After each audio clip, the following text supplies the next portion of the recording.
Hello, and welcome back to our 1600 sessions. It's another long, hot Washington summer. But one thing that we do in America as families is have cookouts and summer food. And it's a little bit different this summer because of COVID and social distancing and the things we've had to keep in mind. But I want to share with you a brand new book that we have at the White House Historical Association. We're going to talk with its author, Matthew Wendell. He had the opportunity to work up close and personally with President and Mrs. George W. Bush. He was their chef both at the Prairie Chapel Ranch in Crawford, Texas, as well as Camp David. So he had the opportunity to interact and serve American comfort food with leaders from around the world. He served officially in the administration as a senior advance representative and the deputy assistant chief of protocol. He currently gives leadership to the management of historic Blair House, which is the president's guest house, anchoring the other end of Lafayette Park from where we are, just north of the White House. You're in for a treat of several stories that he's going to tell that are the backstory to some of the foods that he's going to share with us, but also it's a how-to book. The recipes are in the book. It's really beautiful, and it's available on our website, whitehousehistory.org. And believe it or not, there are even recipes in here that I can make and that I'm enjoying this summer as well. It makes a perfect gift for the fall or the holiday season. Even though it's geared toward the summer, it's a great Christmas gift as well. So join us now as we talk with Matthew Wendell, the author of our recent publication, Recipes from the President's Ranch, Food That People Like to Eat. So Matthew, let's dive right in and talk about this wonderful new book, Recipes from the President's Ranch, Food People Like to Eat. Now, I know there has to be a story behind the concept of the book and the title, and just looking at this incredible fried chicken, the cheeseburger, the Laura Bush peach cream pie. I'm hungry already just looking at it. So tell us about the concept of the book and the title. Well, I'm glad you like the cover of the book. It's supposed to make you hungry when you look at it. When we learned we were going to the White House back in 2000, I had already been cooking for the Bushes for several years. And Mrs. Bush asked, or we talked about the concept of, she said, you should write a cookbook of all your recipes when this is all over. So I said, yeah, that's a great idea. So I started keeping my shopping list and recipes and all my written notes to someday write a book. And then one day, Mrs. Bush's mother, Mrs. Welch, was coming to the dinner, and she said, you just make food people like to eat. So I took that as a great compliment coming from her. Well, that's a great story. And it's more than a cookbook, though. You give us the inside perspective of the people, the personalities, the story that went along with the food. It also includes your personal story and your role in the evolution of your relationship and time with the Bushes. Give us some insights into that and how you started down this path and what it was like being on that journey with the Bushes. I had always cooked all my life. My mother, I was one of 9 children, and she always made sure her children knew how to cook. She said you would never go hungry and you could always find a job. I knew that I kind of had a passion for it at a young age. I had a good audience for it with a house full of people. So I decided to quit my professional job with the state veterinary board, medical examiners, and decided I needed something new in my life and something challenging. So I became a cater waiter basically around town in Austin where I was living. And I got sent over to the then Governor Bush's inauguration to work at the house with a catering company. And so immediately we kind of had good chemistry, or I thought anyway. So they asked me to come back several other functions. And eventually I was there almost every day cooking for them and waiting and doing all sorts of things around the house, kind of like the whatever guy. So in total, how many years did you work for the Bushes or with the Bushes? 15 years. Wow. Well, there's one recipe that you save as the very last one in the book, but I understand it's one of the first things that you baked for President Bush, and it's these incredible mouth-watering Velva Wendell's famous cinnamon rolls. Tell us this story. Well, my mother was famous for baking and selling baked goods out of our house to earn extra income. And one of her specialties were these cinnamon rolls. She must have baked thousands over my lifetime. We would always come home from school and there'd be the beautiful smell of cinnamon and sugar and butter as you walk through the door, and cinnamon rolls everywhere because she would take orders from people in town. And I learned to make those at a young age. She always had us in the kitchen, each assigned to a job.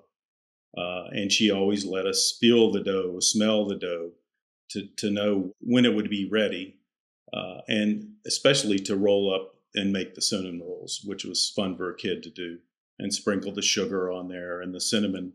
And so I, myself, and a few of my siblings also sold baked goods out of our homes to make extra money. I made extra money in college by doing it and after college.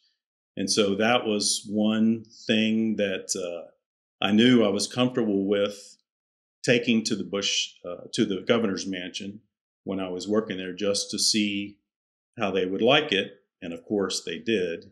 And it was one of the president's favorites, although we couldn't have them too often, because if you look at them, they're pretty decadent. Yes, they are. I can't wait to try them. The memories of cooking with our grandparents, I think most people have those special memories. I remember my grandmother making biscuits and kneading the dough, and I still have her pan that she kneaded that dough in for over 60 years. And as a little boy, I would stand on the stool and get my hands dirty, and just incredible memories that go along with that. Exactly. When you make those things and you have those smells around the house, it brings you right back to that time. Well, working for a governor in a governor's mansion is a very special privilege and opportunity.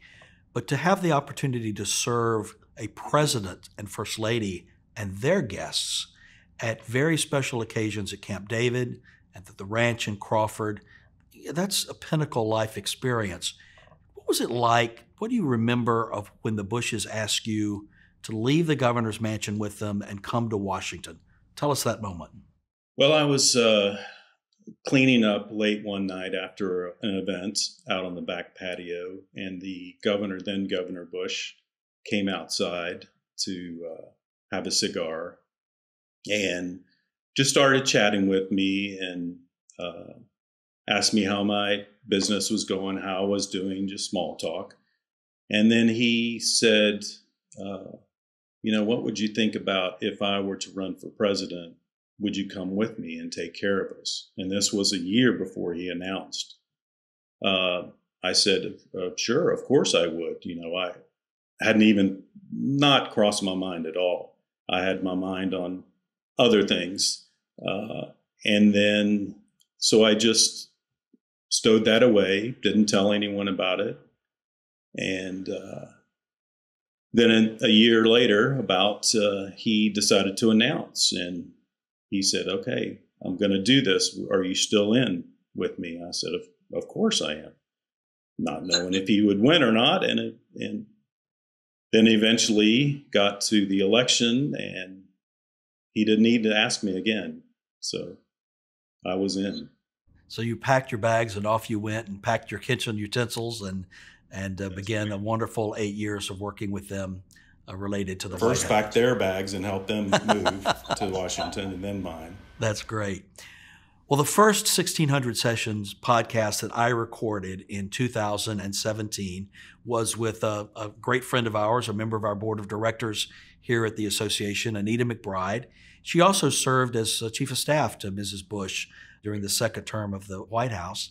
And in that podcast with Anita, she talked about the controlled chaos of move-in day, inauguration day, the day that the Bushes moved into the White House and the Clintons moved out of the White House. You were there that day. Tell us your firsthand view and experience of what move-in day is like at the White House.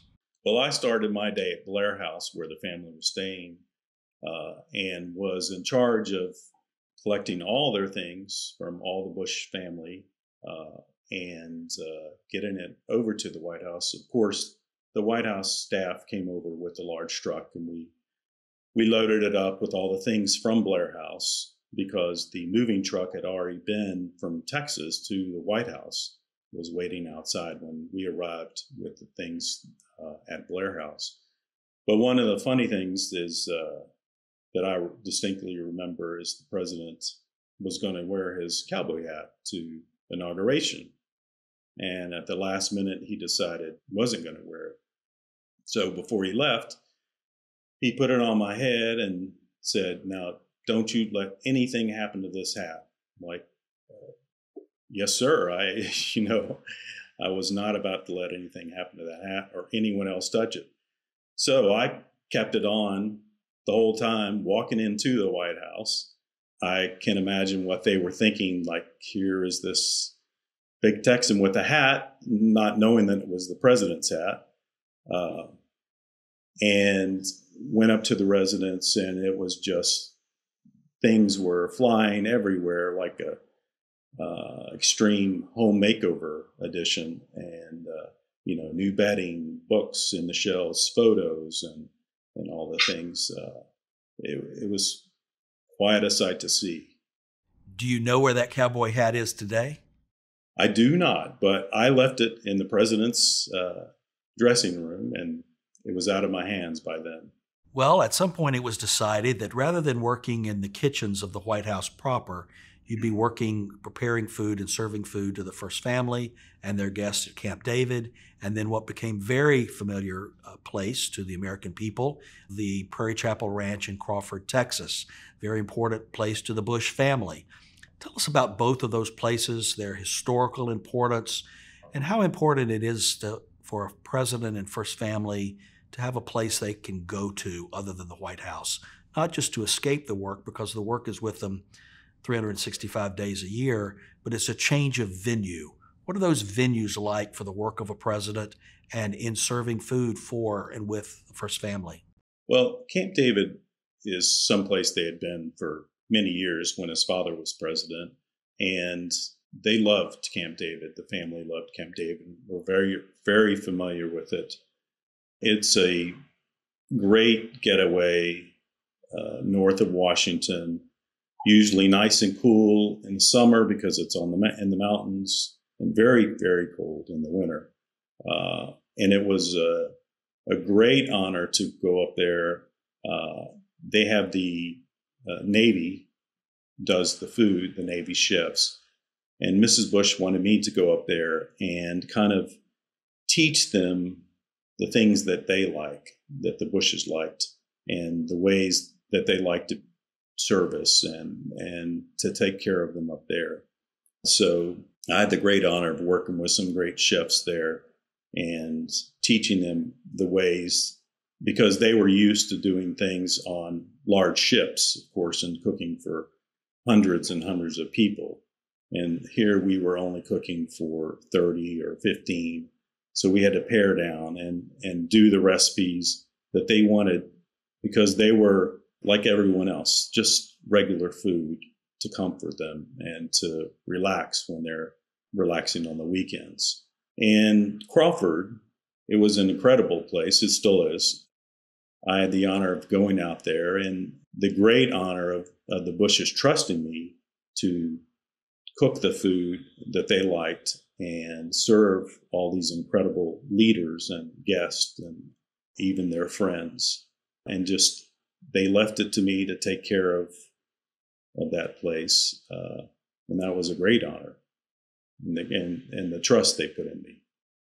In addition to preparing the food at Camp David and at the ranch at Crawford, you also had a day job, so to speak, and working as a senior advance representative, and then later is the Deputy Assistant Chief of Protocol. Give us some insight into those roles and their functions in working and supporting a president and First Lady. Well, you're right. In addition to my other job, I had a day job.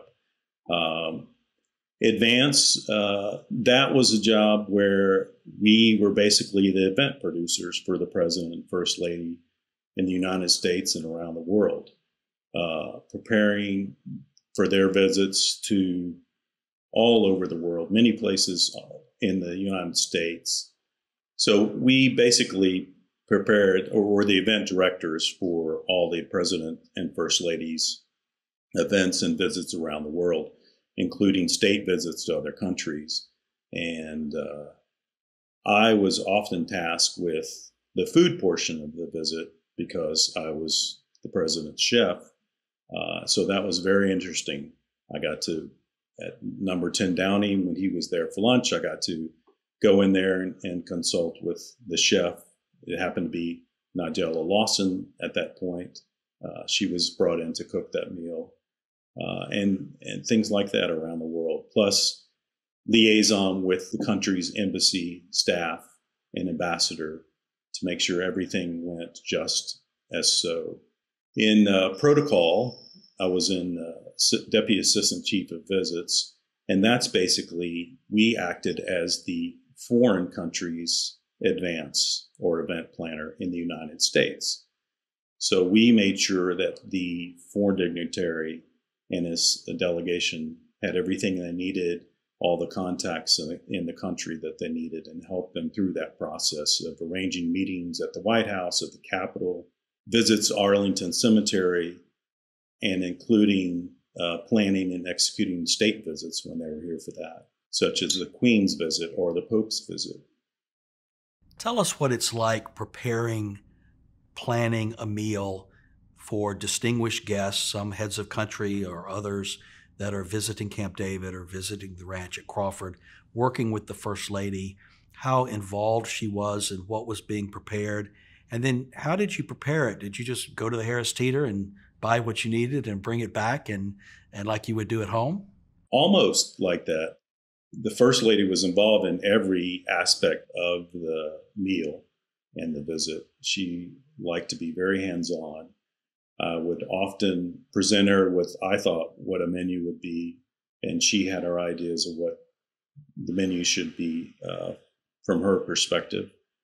People often ask me, well, if the King of Spain came, did you make Spanish food? But no, we like to focus on American foods. And in Texas, we focused on Texas food. So our main meal for most leaders was smoked peppered beef tenderloin. And I was like basically a undercover shopper when I always went to the same stores, but no one at the store knew how it was. So I just went in like you would go in the store, had my list, and would buy exactly what I needed. But at Camp David, it was very different because the vegetables and fruits, the growing season is very different from Texas, where you can get most things year round. And at Camp David, things were not always available. Oftentimes, I would send my shopping list to the guys at Camp David, and they would search around the local markets and farmers markets for what I needed. Of course, they would substitute if it wasn't available, but and that it was much like you would cook for your own family. I mean, I tried not to think about the gravity of the situation while I was cooking it. I would just concentrate on the food and the quality of the food and not think about so much about who the guest was in order to keep myself calm and have that moment of, what am I doing? But it was so exciting and so rewarding to go out and watch and see all those people eating and enjoying the food, because that was what I focused on, and enjoying the whole event or the whole dinner, the luncheon. Well, give us a little bit of personal insight. Do President and Mrs. Bush, either of them like to cook? And did either of them ever pitch in and help you in the kitchen or at the grill? The president had his moments of grilling. In the very, very beginning, he would grill the steaks or grill the burgers. But I was there, and that was my job. And he had a very different job that he needed to focus on. So I took over that. Mrs. Bush, she loved to cook previously, she said, but she said, why would she cook now when she has people to cook for her? the ranch was the only place they could totally be alone. At Camp David, there was always people around. And so they would send me away for the night and say, just leave us something, we'll make it, or we'll have a bowl of cereal, or we'll have scrambled eggs, or and it would just be the two of them all by themselves. No security in the house, no staff. That was the time they could be totally normal. Some would say the White House itself has a lot of wildlife around all the time. But in reality, Camp David, you're up in the mountains, a little isolated out in the country. And then certainly the ranch at Crawford is out in rural Texas. Tell us about any wildlife encounters of the real kind you may have had at either of those places. Well, there was a lot of wildlife at the ranch that we saw. I think Camp David, they kept the wildlife at bay. But at the ranch, it was the prairie, Texas prairie. We had rattlesnakes, skunks, armadillos, bobcats, all those things. Even one time, I was in my little house that I stayed in often, was a house away from the main house. A group of skunks made a nest under the house, unbeknownst to me. I knew what a skunk smelled like because I grew up in the country. I woke up in the middle of the night, very, very strong smell of skunk,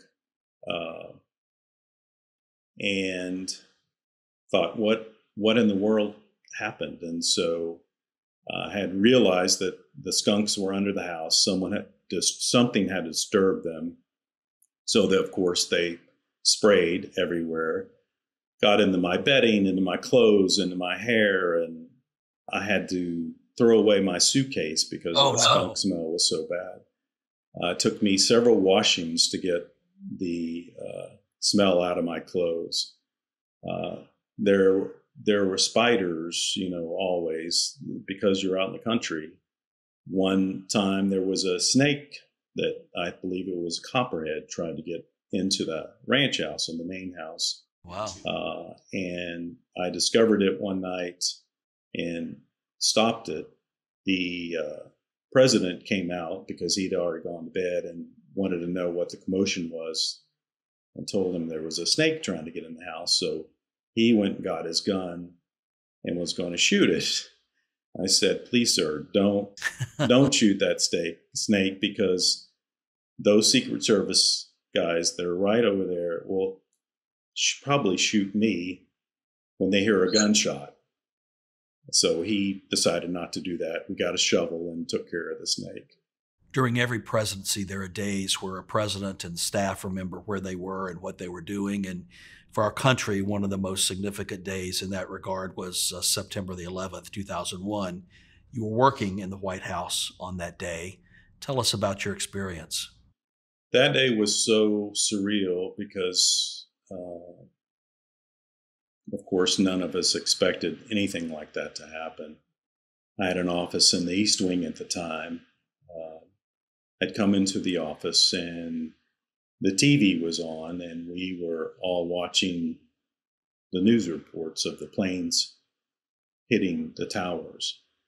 The first tower had already been hit by the time I got into the office.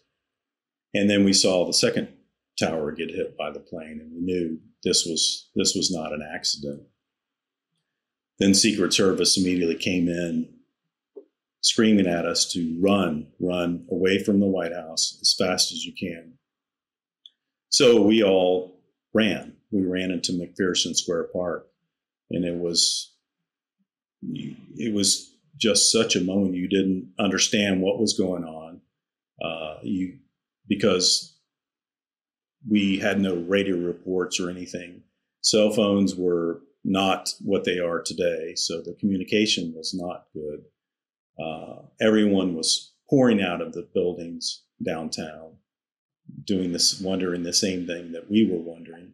The skies were quiet, eerily quiet, because we're so close to Reagan Airport. There's usually planes flying over, but there was nothing. And then a loud boom happened, and everyone jumped. But it happened to be a large truck hitting a pothole. You were just so unsure of you should do, where you should go, what's next. You could see the Pentagon on fire, the smoke from it coming up in the air. It was just everything happened so fast. And the next day I went back to the White House to work. That was even much more eerie, because I ride the bus to work. I get on the bus and look around, scanning the crowd. There weren't very many people on the bus, but is there going to be a bomb on the bus, or you just didn't know? And get to the White House, the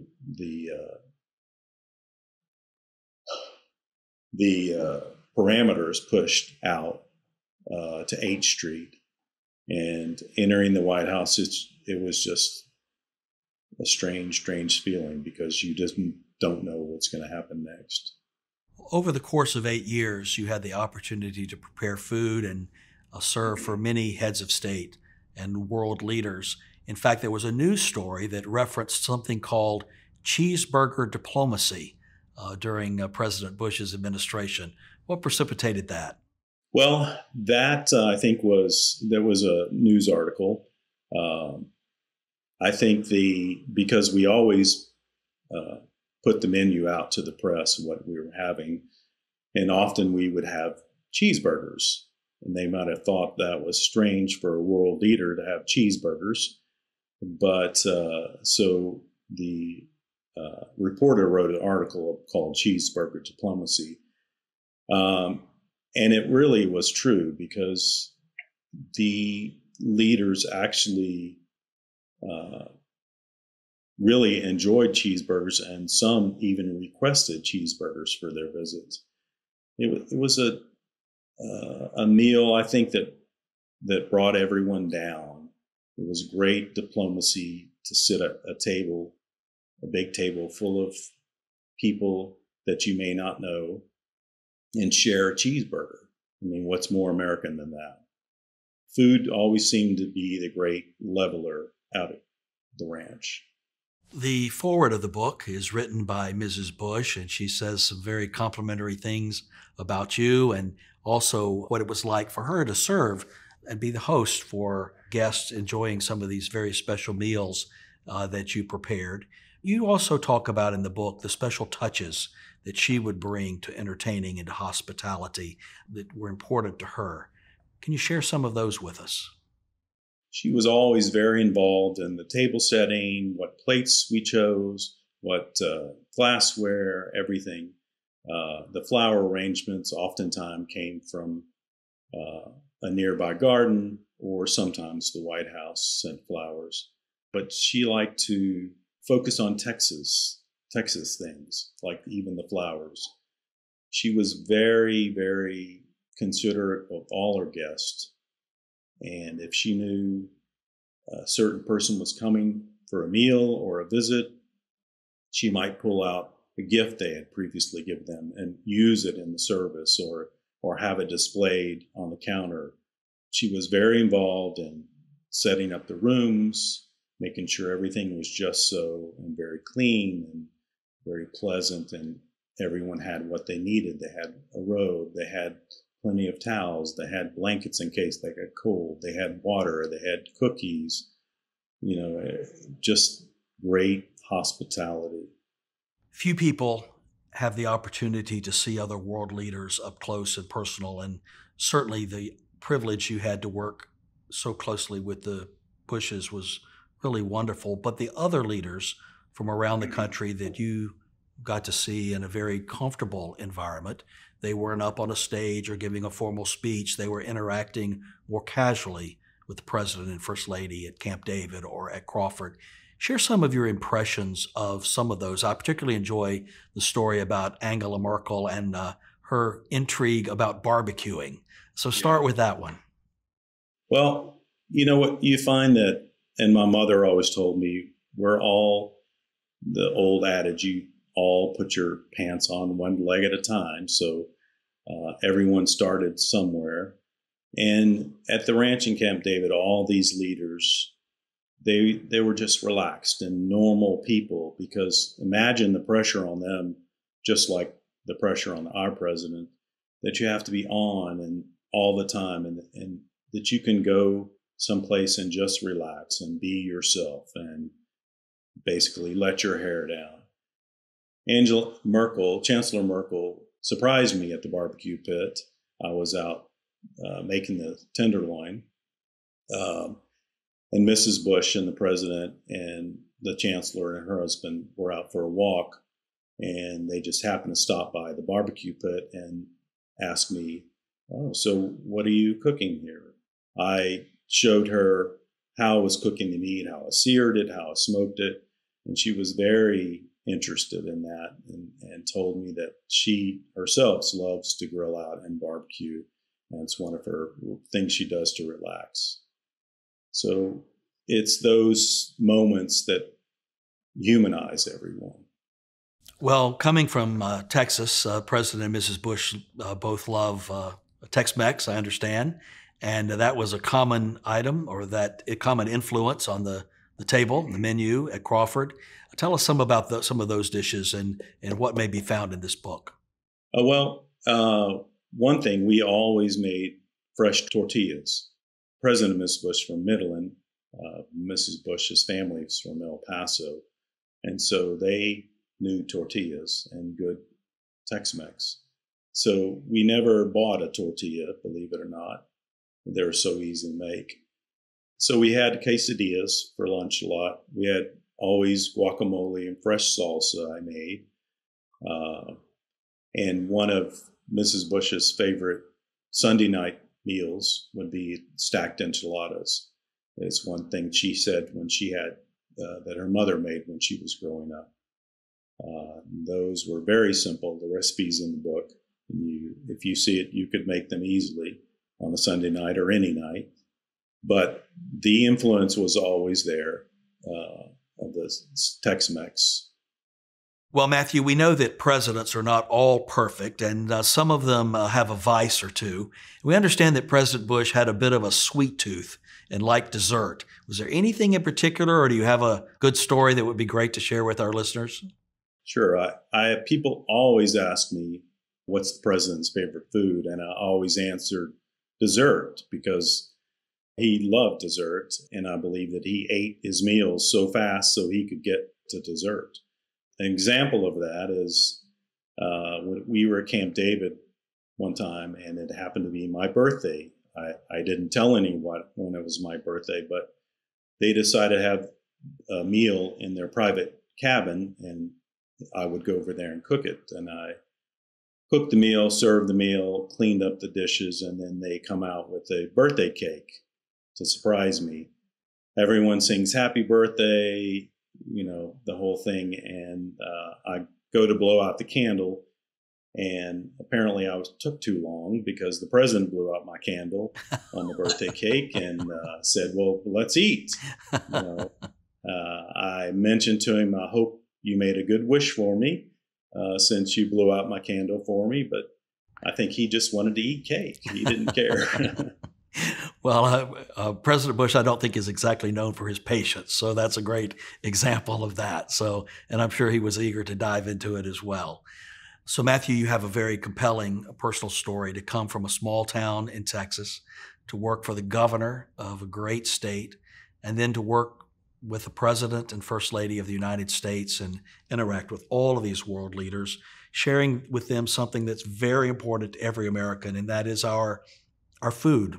And the food of our country is as diverse as the people of our country. And it's wonderful that each president and first lady gets to share that with people. And you've shared it beautifully in this book, which is available on our website, whitehousehistory.org. It's a wonderful summertime personal use gift, but also as you think about friends that you may want to give something to this fall or at Christmas, this is really a special book. The photography is excellent. The story about President and Mrs. Bush and their lifestyle and the way that they engaged world leaders, and the food that they wanted to serve to them, to share a little bit about their personal life and Texas experience. It's all wonderful, and we couldn't be more grateful to you for helping us put together. So I want to close by asking you a personal question. What is your very favorite thing personally that you both enjoy making and that you enjoy eating from this book? I would say the fried chicken. It's something my mother cooked almost every Sunday of my life. It reminds me of her in those days every time I eat it and cook it. Just this, like again, the smells of it. Cleaning up after the fried chicken is a mess, but the fried chicken is my favorite, I think. Well, your mother would be very proud, I'm sure, of your journey and your accomplishments, and that you've memorialized the recipes from your own family and shared those in this book.